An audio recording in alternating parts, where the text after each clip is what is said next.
வணக்கம் மக்களை, சற்று முன் வெளியான செய்தி ஒன்று வெளியாகியுள்ளது.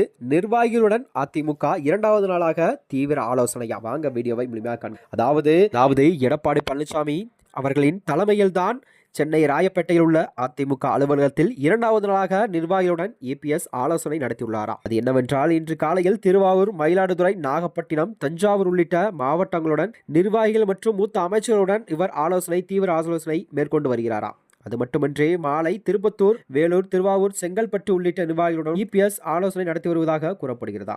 இதில் என்னவென்றால், வருகின்ற 2026 சட்டமன்ற தேர்தலில்தான் தேர்தலை எவ்வாறு எதிர்கொள்வது என்றும் தேர்தல் பணிகளை எவ்வாறு செய்வது என்றும் குறித்து தீவிர ஆலோசனையில் உள்ளாராம். அது மட்டுமின்றி அவர் மூத்த அமைச்சர்கள் மற்றும் மாவட்ட செயலாளர்களும் அழைத்து தீவிர ஆலோசனை செய்து வருவதாகவும் கூறப்பட்டு வருகிறதா. மேலும் இது போன்ற வீடியோக்களை தெரிந்து கொள்ள நமது சேனலை மறக்காமல் சப்ஸ்கிரைப் செய்து கொள்ளவும். நன்றி, வணக்கம்.